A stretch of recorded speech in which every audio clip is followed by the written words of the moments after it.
before Islam began in under 10 minutes. Not a problem. We've started. Okay, so travel back in time with me to a land far, far away and long, long ago. Mecca and Arabia, about the year 570. Mecca is important for 2 reasons.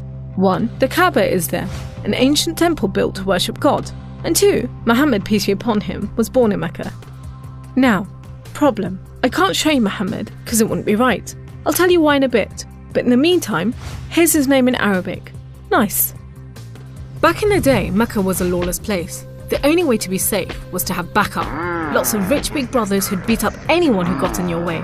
So the place was ruled by the most powerful families who could do pretty much what they wanted. And religion didn't help. By this time, the Kaaba had been filled to overflowing with 360 idols that did nothing to help anyone. So it was a tough place to grow up if, like Muhammad, you were a poor orphan and believed in just one God you couldn't see, like the Jews and the Christians. He called him Allah, the God, in Arabic there. Muhammad's dad died before he was even born, and his mum died when he was just 6. So he was brought up by his grandfather, Abdul Muttalib, and then, when he died too, by his uncle, Abu Talib, who had the respect of the city's ruling families, so Muhammad was safe for the time being.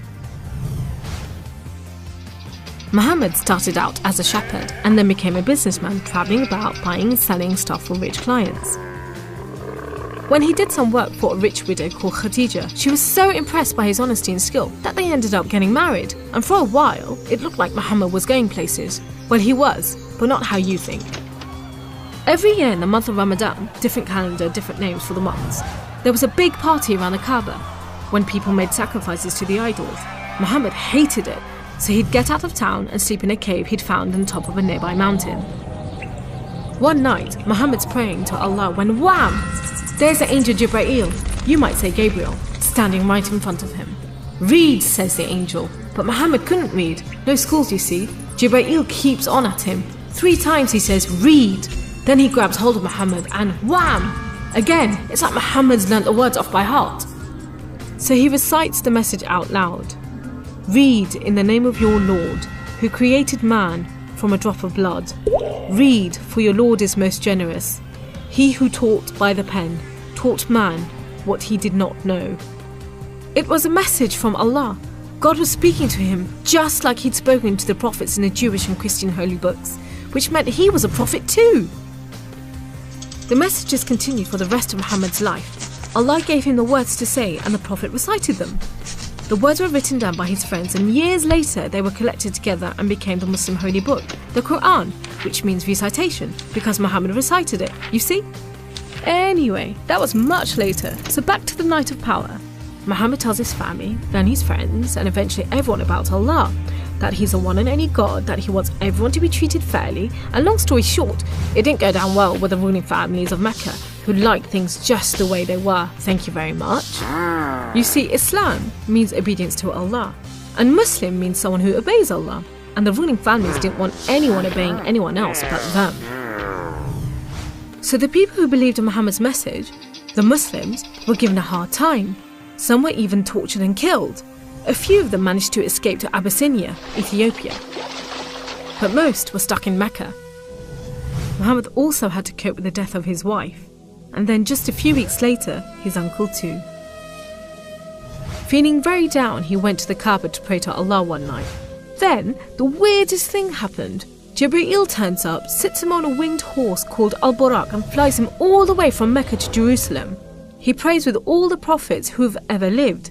Then, he's taken up to the heavens to chat with some of the prophets, and then into paradise itself, where Allah tells Muhammad to pray 5 times a day and to stay strong.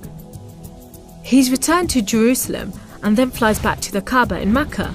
We call it the night journey, and Muslims still argue whether it was a real experience or a vision, but whatever, it gave Muhammad a much needed boost, and just as well, because there were more tough times ahead. So, there was this other city called Yathrib. The people there heard about Muhammad and his message and invited him and his followers to join them. A few at a time, the Muslims left Mecca and made a dangerous journey across the desert to Yathrib. It's known as a hijra, which means migration, you know, like birds do. Muhammad and a few of his friends stayed in Mecca until everyone had got away and then made plans for their own escape. But the ruling families wanted to kill Muhammad while they still could, so 7 sons, one from each family, were sent in the middle of the night to stab the Prophet while he slept. But he was way ahead of them, and when they burst into the house, Muhammad was gone. Trackers were sent out to hunt him down. Muhammad and his best friend Abu Bakr took a roundabout route to try and shake off the pursuit, but the trackers were too good and slowly gained on them. So Muhammad and Abu Bakr hid in a cave and prayed that no one found them. The trackers found the cave all right, but they didn't bother going in to search. There was no way Muhammad could be inside, they thought. There was a spider's web over the mouth of the cave and a nesting bird at the entrance. He must have given them the slip. So off they went, leaving Muhammad and Abu Bakr protected by a spider and a bird. Muhammad made it safely to Yathrib, which was renamed Medina al-Nabi, the city of the Prophet, but most people just call it Medina. But Muhammad's worries weren't over yet. There were 3 big battles between the Muslims and the Meccans. First, the Battle of Badr, when Muhammad and just 313 men faced 1,000 Meccan soldiers. Miraculously, the Muslims won. Then there was the Battle of Uhud, which didn't go so well. Some of Muhammad's men disobeyed his orders and ran off during the battle to raid the Meccans' camp, and so the Muslims were outmaneuvered. Then there was the Battle of the Trench.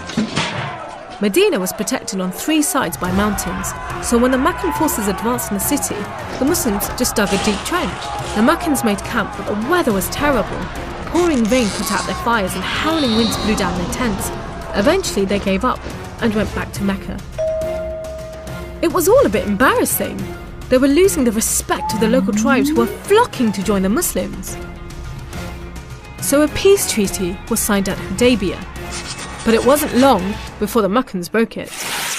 Muhammad decided that enough was enough. By now he had over 10,000 men, so he led them across the desert to Mecca.